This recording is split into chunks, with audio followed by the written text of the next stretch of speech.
Hello, welcome to our second movie review. I'm your host Lee Thornycroft, and I am once again joined by Jamie Law, and we're here to talk about two movies that once again have a kind of overarching theme, just like in our last review. And the two movies in question today will be The Joker and The Fanatic. So we'll start with The Joker. Jamie, what did you think about the film? Joker is summarising what people have been watching for the past 10 years, but different. So people have been praising this movie for all the right reasons and all the wrong reasons. It really shows that people have been watching the same crap for 10 years. I think, having read a lot about it, people have said that this film appeals to comic book fans and then also to non-comic book fans. People dubbed it like the intellectual superhero movie, just like they did with The Dark Knight when that came out. Because it's for people that don't like superhero movies and want to see something that's a bit more grounded and true to life. Personally, I liked how indie it felt.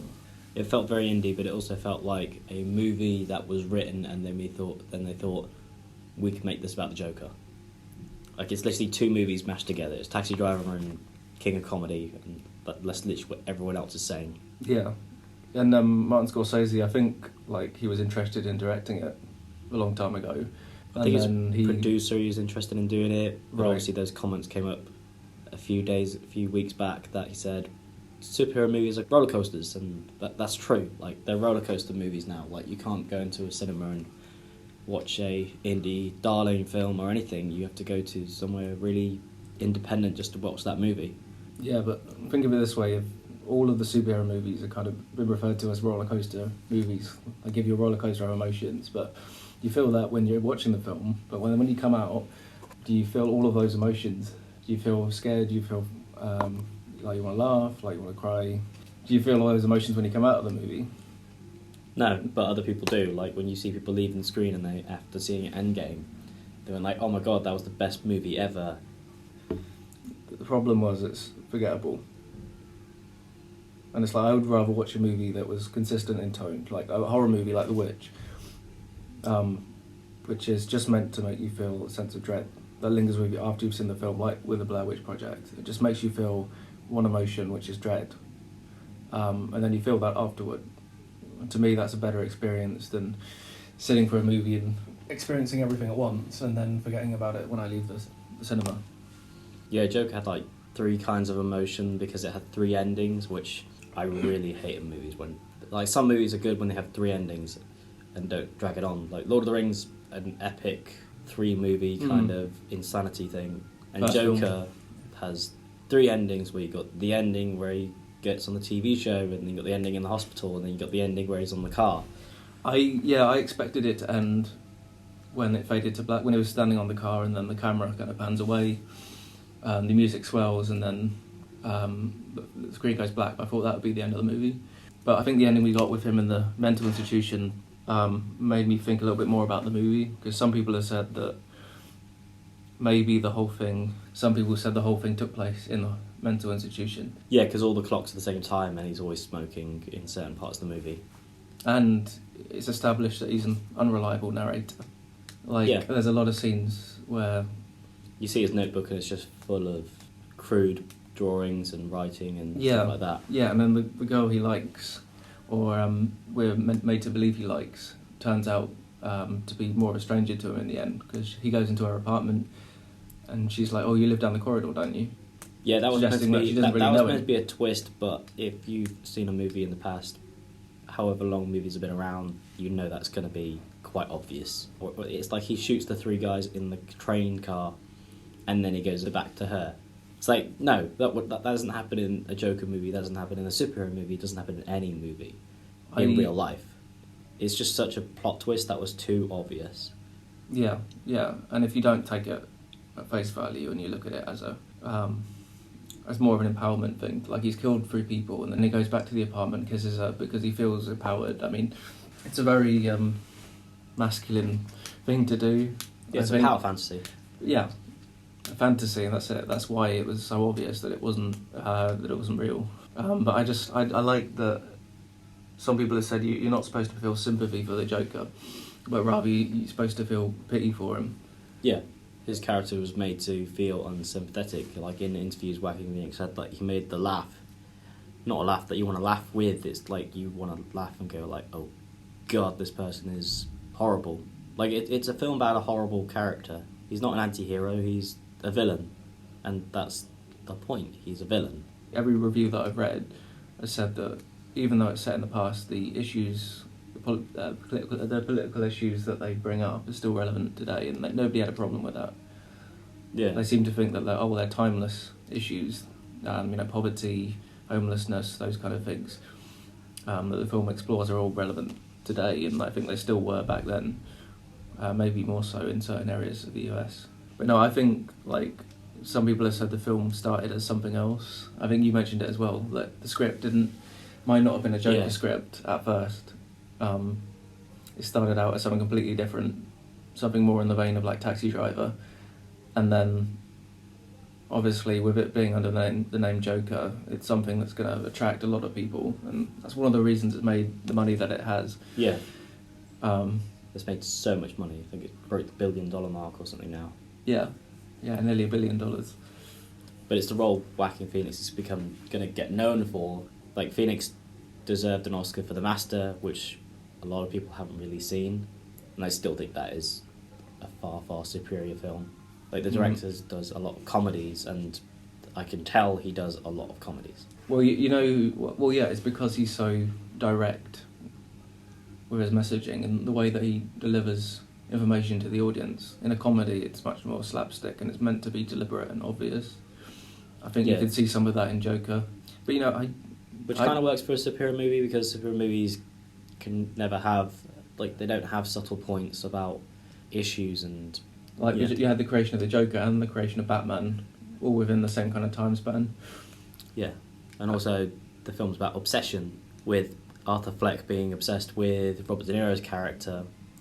I can't remember what his character's called at all, but it's basically Rupu Pumpkin. Murray, Frank Murray. Yeah, Frank Murray Show, yeah. The Frank Murray Show. He's obsessed with the Frank Murray Show and wants to be his best friend and everything like this, and there's a fantasy sequence where he's talking to him and on the set. I just think, I'm glad that it was so direct in its messaging in a way. I'm glad that it addressed a lot of issues with modern society. Well, not just modern issues, but like I said, issues that have been around for a long time. And, I don't think every movie has to have a subtlety to it. Sometimes if a director has a point to make, then I think it's good that they can really express that to the audience. But I don't think The Joker is the kind of movie we need too often. No. Joker's like a once every 10 years kind of movie. I would like it if it was more often. Oh yeah, you would, yeah. Yeah. I don't know if the mainstream would. No.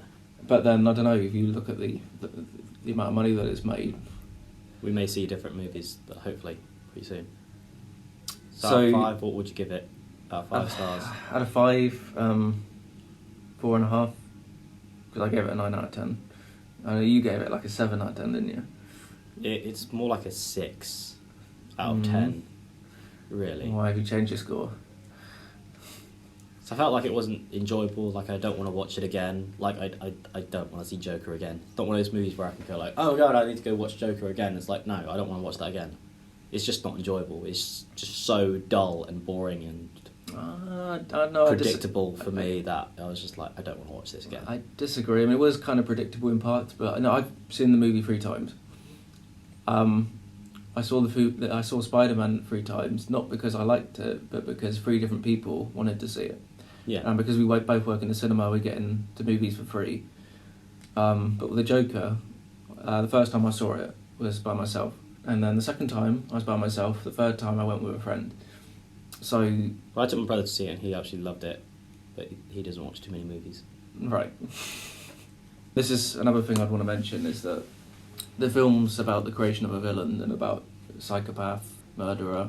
But then a lot of movies, if you look at Jack Torrance from The Shining, it's a horror film, or if you look at a villain in a comedy film, the audience accept them as, just villains. They don't have a problem with any mental health aspect, even though they don't bring it up in those kinds of films, but it is still there underneath the surface level, as a piece of subtext, that mental health is always an issue in those movies, because no sane person goes around murdering people. Yeah. So if you look at criminals in real life, all of them have some kind of mental health problem, but nobody really pays attention to that. It's just that with the Joker, they put a spotlight to it and had his mental health kind of be the main kind of driving force of his motive and his actions throughout the movie. Yeah, so speaking of mental health, let's talk about our next movie, The Fanatic. Jamie, what did you think about that? Can't talk long, gotta poop now. Yeah, I mentioned how the two movies are about mental health. They're about kind of not mental health, like they're about a bit like about obsession. Obsession. Because in The Fanatic, John Travolta's character is obsessed with Hunter Dunbar, and obviously in Joker, he's obsessed with Robert De Niro. But the similar thing with like Joker. Obviously, you have the part where he's imagining him was on set. You have the part where when John Travolta sees Hunter Dunbar or Stan, because it's Stan from the Eminem music video, you see him, as he sees him, he's like seeing him as this star, like he is this person that he admires a lot. And it is a lot of that. Like then he just turns on him partway through the movie, but obviously instead of becoming like a villain to the character, he wants to become his friend and adores him. Like when he's doing the book signing, there's a light shining down. Yeah, in the sky, like seeing as he sees him as this idol that he adores. I just didn't know whether to laugh or whether to take any of it seriously. Like that's the thing. That's the problem with The Fanatic. It's just so inconsistent. I mean, the beginning of the film, it starts. There's this music that suggests it's going to be like a thriller or something really intense. But then it's just so whimsical at the same time. It does make sense from perspective because it is written by Fred Durst, and obviously Fred Durst probably has experience in music videos because he's obviously a musician and probably has had some intake on how his music's made, how his music videos are done, or took in his experience from being on set. But then Fred Durst is I don't know if the director was trying to make fun of John Travolta because I don't know if he's played an English character before. Because he's clearly not very good at an English accent. No, but he's playing a person who has mental health issues, like John Travolta. Right. Perfectly played somebody with a mental health problem. Yeah, which is too perfectly, because it was basically the stereotype baseline portrayal of somebody with Asperger's syndrome, really, wasn't it? Yeah, it was a parody of it, but sometimes when you talk to somebody, like they are literally like that. But this is the thing. If you like he doesn't have an arc where he goes like just ends up becoming not handicapped, and obviously if he had that part, I would find that insulting. Where they're like, wait, he just overtook this thing that some people really struggle with, but just kind of left it. Like people can be like that. They can be obsessive, and obviously the way they portray, like the problem is the characters around him who are portrayed it are worse. Yeah, everybody's horrible. His friend is like trying to take care of him, and then you have characters like Hunter Dunbar who are just like threatening him and all this other kind of stuff, and not treating him like the way they should be treating him. Yeah, I mean, there's like literally... if he had a fan like that, he would just be like, okay, I'll sign your thing, leave him alone, probably try and find some help instead of just threatening him. Yeah, I mean, it takes on a larger-than-life quality, I guess, because normally, well, if you go to a signing, I mean, first of all, he got to the front of the queue, and then the guy had to leave. It's unlikely that's going to happen. It'd probably stay for the whole book signing. And then it just becomes so over the top that he goes to such extreme lengths just to get an autograph. Yeah. And all of this could have been avoided, really. If you'd just got this autograph at the beginning of the film, there would be no plot with there. Yeah, where he's like tying him up and threatening to stab him and pretending to stab him and stuff. Like that part was just out of nowhere. It's so violent towards his character as well. Yeah. Like Hunter Dunbar he is the villain of the movie. Like he is such an asshole that you just hate him because he shoots off his hand, stabs him in the eye. Just so much stuff gets done to this deafens man. him. Deafens him, yeah, makes him deaf. Deafens him first of all, yeah. And then he just walks him out the door. Yeah, he pushes him out the door. There you go. Goodbye. But obviously, Hunter Dunbar gets his comeuppance because, the maid. Moose accidentally kills the maid. Like, by accident. Accidentally kills her by pushing her over. She hits her head on a stone water fountain, isn't it, in the garden? Yeah, and it's forgotten about. Like even if you watch the movie, you'll forget about it yourself, and then it'll pop up and be like, "Oh, that happened." Yeah, the only thing he comments on is the nosebleed that she has afterward. He says, "Oh, I got a nosebleed. They're bad." Those are probably like the funniest scenes, and then the scene with him taking a photo of him when he's asleep, and then going up to his ear, and then rocking on the chair. I think the problem is that what is the point? This is a movie that's so short, but it's full of so many rememberable clips. That's what this movie's going to become. It's going to become one of those movies over YouTube, like, people are like, hey, this movie's hilarious because of this, this, and this. But the rest of the movie is just, eh? Like, I think it'll end up becoming it won't become a midnight movie. It'll become one of those ones where you'll find content on YouTube. It won't have the reputation that The Room has at the moment. It won't ever get to that level, I don't think. I can't imagine going to, interactive movie screenings at the Prince Charles Cinema in London. That's never going to happen with this film. No. It'll become another forgotten John Travolta movie. Like, John Travolta's done worse movies. I know his career went downhill before he made Pulp Fiction. I don't know, I guess you could draw his career on a graph, couldn't you? A graph. It peaks at Pulp Fiction, then slowly goes back down, and then in 2019 it's like right at the bottom again. A lot of actors like that, though. Like, they'll do movies and then be like, done. Like, he just keeps working. That's it. Like, you got Face Off. Face Off is still the best John Travolta movie because it's John Travolta at his height of being crazy acting. Oh, I'm going to have to watch that. God, there's a lot of movies of his I need to watch. But then it's the same with Joaquin Phoenix. Like, I still haven't seen Her. And I know that that's supposed to have a good... Yeah, Her is like one of his best ones. Like, that's one of my favourite Phoenix movies. So is there anything else you want to add, Jamie? Or? No, The Fanatic's like... I wasn't bored by it. No, definitely wasn't bored. But it was a bit pointless. Yeah. The Joker, I feel like, had something to say, and that's why I ended up seeing it 3 times. I just don't want to watch Joker again. Like, I'll watch Joaquin Phoenix in other movies and another Batman movie, but... Yeah, well, this is it. If you want to complain about betrayal of mental health in a movie, then you could at least say the Joker takes itself seriously. Yeah, Joker's a serious take of that. The Fanatic doesn't... In fact, you could argue that John Travolta didn't even need to have any kind of disability in the movie. It made it funnier, but then therein lies the problem. Yeah, so thanks again for listening to our movie review. Don't forget to like and subscribe to my YouTube channel. And yeah, we'll see you next time. Hopefully we'll have 2 movies that are a bit better to talk about that are similar. Oh, we definitely will. That's the way we're going at the moment.